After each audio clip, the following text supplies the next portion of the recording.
Time now to discuss the world of crypto. For that, I'm joined by Rayne Steinberg, co-founder and CEO of Arca. Rayne, thank you so much for joining us. Let's talk about the regulatory framework right now, starting out with the Genius Act. You had the president signing off on that. When you think about the recent passage of that, how would you characterize the immediate or what are your expectations in terms of immediate and long-term impact as relates to the industry? Sure, Diane. Thanks for having me. Yeah, it's a really exciting day for digital assets. This is years in coming for clarity. So really, the short term is giving, like I said, clarity and rules and regulations around stable coins, which is all really the industry needed. Tell us what we had to comply with. So this gave us issuer requirements, disclosure, really setting the rules of the road. And this was kind of the gating factor for keeping larger institutions, traditional institutions, out of digital assets. They can't enter when they're concerned about breaking the law. So we're seeing a lot more TradFi interest, the explosion in potential utility for stablecoins, and really all sorts of things from there. So it's very exciting. So why does this matter in terms of what's at stake here? So when you think about a stable coin in digital assets, this is the means that allows people to get in and out of a stable asset. So if there was a lack of clarity around it, you really had a potential for large institutions of breaking the law or having problems using them at all. So when you actually give clarity around something like this allows traditional institutions to launch their own stablecoins, stablecoin providers that are already there to understand the requirements that they have. Before this, stablecoins were potentially securities or running up against securities framework law. So all of these things prevented them for widespread utility.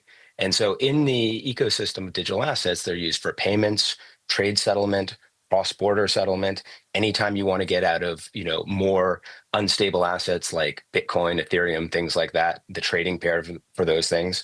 So this really allows a huge explosion in the growth of the digital asset ecosystem and to start pushing into areas of traditional finance, like settlement around other securities transactions.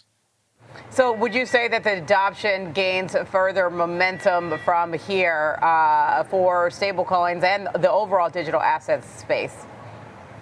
100%. And this is really what we've seen from the beginning of this administration. So from the election of the president and both houses of Congress, but also if you saw that there was actually broad bipartisan support for digital assets and the stablecoin bill in general. So what I think politicians on both sides of the aisle are finding, digital assets and crypto isn't really a party-specific, topic. And there's broad support from both sides on this, which is actually quite rare in this environment. So we see this as an important step forward, but we also see it as kind of a political winner that people are seeing too. Okay, yeah, it certainly seems that way. And then, Rayne, tell us a little bit about your business and what you all are doing. You recently launched Link, that, as I understand, is a real-time interest-bearing settlement network. So how do you address, say, pain points within the digital asset space? Sure.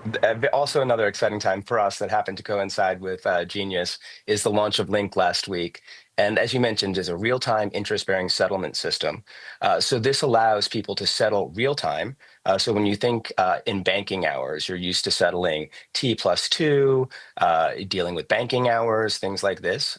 This leans into the instantaneous nature of settlement within the digital asset ecosystem. But the really exciting point is that we're able to offer interest-bearing activities as well. So we're offering clients interest as well.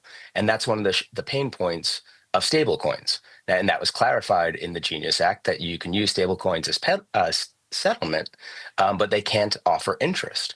So Link is in a broker-dealer environment, so fully regulated, allows counterparties to settle instantaneously in our T fund, which is a treasury-backed fund, giving them interest-backed and still settling instantaneously on digital asset rails. All right, we will have to leave our conversation there for today. Thank you, Rayne. That's Rayne Steinberg, co-founder and CEO of Arca. We appreciate your time this morning.